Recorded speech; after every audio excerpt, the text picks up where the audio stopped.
হাদি হত্যা চেষ্টায় জড়িতদের ধরিয়ে দিতে পারলে 50 লক্ষ টাকা পুরস্কার দেয়া হবে বলে জানা গিয়েছে। দর্শক দেখছেন যুগান্তর লাইভ। আমরা এই মুহূর্তে যুক্ত আছি এভার কেয়ার হসপিটালের সামনে থেকে দেখানোর চেষ্টা করছি এখানকার সবশেষ পরিস্থিতি, পাশাপাশি ওসমান হাদি সম্পর্কে যে আপডেট তথ্যগুলো রয়েছে সে সম্পর্কে।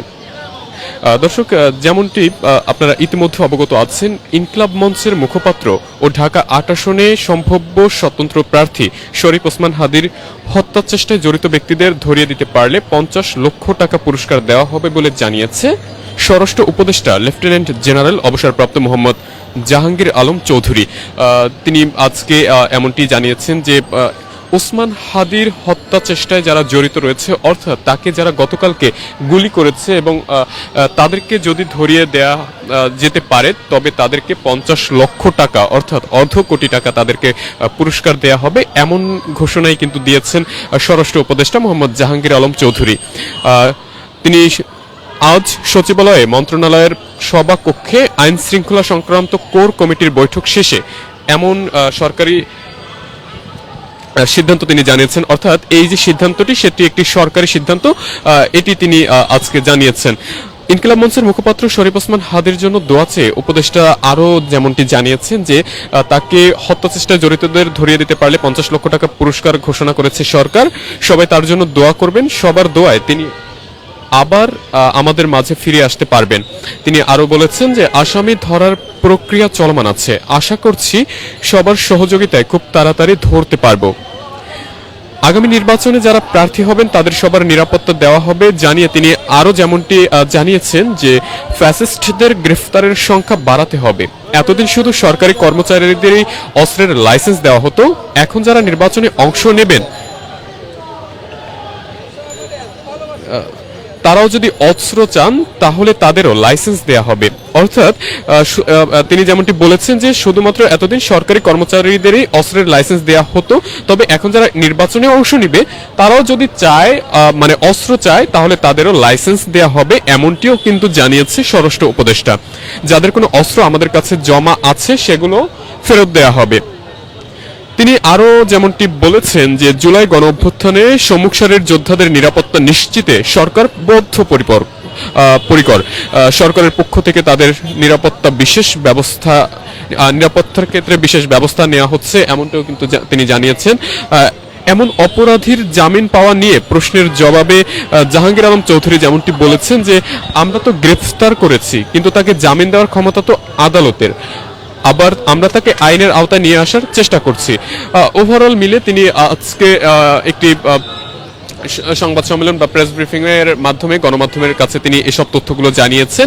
সেখানে তিনি মূল বিষয় যেটি বলেছেন যে শরীফ ওসমান হাদিকে যারা গুলি করেছে, অর্থাৎ গতকালকে তিনি যেখানে গুলিবিদ্ধ হয়েছেন এবং তাকে যারা গুলি করে পালিয়ে গিয়েছে, যেমনটি সিসিটিভি ফুটেজে আমরা দেখতে পেয়েছি যে মোটর সাইকেলে করে এসে তাকে গুলি করে তারপর তারা আবার পালিয়ে গিয়েছেন। তো সেই যারা গুলি করেছেন তাদেরকে যদি ধরিয়ে দেয়া হতে পারে, সে যেই হোক না কেন বা যারাই ধরিয়ে দেবে না কেন, তাদেরকে 50 লক্ষ টাকা অর্থাৎ অর্ধ কোটি টাকা পুরস্কার দেয়া হবে। এটি সরকারের পক্ষ থেকে একটি সিদ্ধান্ত নেওয়া হয়েছে, যেটি তিনি আজকে জানিয়েছেন। অর্থাৎ ধরিয়ে দিতে পারলেই অপরাধীদের 50 লক্ষ টাকা উপহার দেয়া হবে, এমনটি কিন্তু তাদের পক্ষ থেকে জানানো হয়েছে।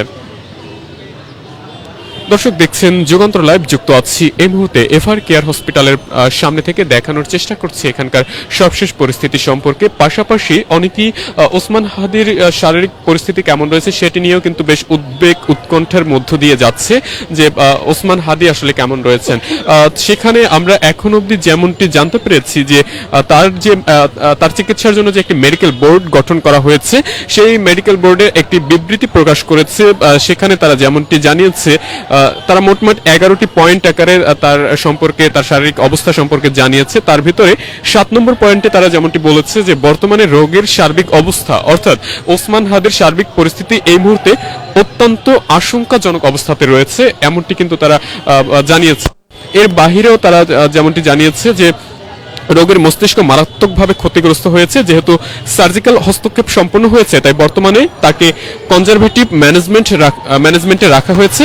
ব্রেন প্রোটেকশন প্রোটোকল অনুসরণ করে প্রয়োজনীয় সকল সাপোর্ট চালু থাকবে। পাশাপাশি শারীরিক অবস্থা কিছুটা স্থিতিশীল হলে পুনরায় ব্রেনের সিটি স্ক্যান করা হতে পারে, এমনটি কিন্তু তারা জানিয়েছে। পাশাপাশি তারা যেমনটি বলেছে যে ফুসফুসে ইনজুরি বিদ্যমান রয়েছে।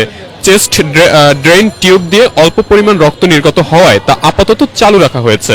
ফুসফুসে সংক্রমণ ও এআরডিএস প্রতিরোধের বিষয়ে সর্বোচ্চ সতর্ক অবলম্বন করে ভেন্টিলেটর সাপোর্টে অব্যাহত রাখা হবে। পাশাপাশি কিডনির কার্যক্ষমতা বর্তমানে ফিরে এসেছে। এটি বজায় রাখার জন্য পূর্ব নির্ধারিত ফ্লুইড ব্যালেন্স যথাযথভাবে চালিয়ে যাওয়া হবে এবং পূর্বে শরীরে রক্ত জমাট বাঁধা ও রক্তক্ষরণের মধ্যকার অসামঞ্জস্যতা দেখা দিলেও বর্তমানে তা অনেকটাই নিয়ন্ত্রণে এসেছে। এই অবস্থার সার্বক্ষণিক মনিটরিং করা হচ্ছে এবং প্রয়োজন অনুযায়ী রক্ত ও রক্তজাত উৎপাদন সঞ্চালন যেটি অব্যাহত থাকবে। পাশাপাশি ব্রেন স্টেম ইনজুরির কারণে রক্তচাপ ও হৃদস্পন্দনের ওঠানামা লক্ষ্য করা যাচ্ছে। রক্তচাপ নিয়ন্ত্রণে বর্তমান যে সাপোর্ট দেওয়া হচ্ছে তা চলমান থাকবে। পাশাপাশি হৃদস্পন্দন বিপজ্জনকভাবে কমে গেলে তাৎক্ষণিকভাবে টেম্পোরারি পেস মেকার স্থাপনের জন্য সংশ্লিষ্ট টিম সম্পূর্ণ প্রস্তুত রাখা হয়েছে। এরকম করে মোটমাট 11টি পয়েন্ট তারা জানিয়েছেন যে 11টি পয়েন্টে ওসমান হাদির যে শারীরিক পরিস্থিতি এই মুহূর্তে কেমন রয়েছে সেটি তারা জানিয়েছেন। যেখানে গুরুত্বপূর্ণ পয়েন্টটি ছিল 7 নম্বরে, সেখানে তারা বলেছেন যে এই মুহূর্তে ওসমান হাদির শারীরিক পরিস্থিতি অর্থাৎ তার বর্তমান অবস্থা হচ্ছে অত্যন্ত আশঙ্কাজনক। এটি কিন্তু তারা 7 নম্বর পয়েন্টে বলে দিয়েছেন। তারা কিন্তু এবং সবশেষের দিকে এসে যেমনটি জানিয়েছেন যে তাদের নিকট আত্মীয় অর্থাৎ ওসমান হাদির যারা নিকট আত্মীয় আছে, পাশাপাশি তার ভাই, তাদেরকে এই যে বিবৃতিটি সেটি বিস্তারিতভাবে জানিয়ে দেওয়া হয়েছে এবং তারা চাইলে গণমাধ্যমের মাধ্যমে সারা দেশবাসীকে এই তথ্যটি জানাতে পারে, এমনটি কিন্তু বলা হয়েছে। পাশাপাশি তারা ওসমান হাদির জন্য দোয়া করার জন্য কিন্তু বলেছেন। দর্শক দেখছেন যুগান্তর লাইভ, যুক্ত আছি এই মুহূর্তে এভার কেয়ার হসপিটালের সামনে থেকে, দেখানোর চেষ্টা করছি এখানকার সবশেষ পরিস্থিতি সম্পর্কে। দর্শক আমরা আবারও যুক্ত হব যুগান্তরের অন্য লাইভে। ততক্ষণ পর্যন্ত সকলে ভালো থাকুন, সুস্থ থাকুন, সেই সাথে থাকুন যুগান্তরের সাথেই।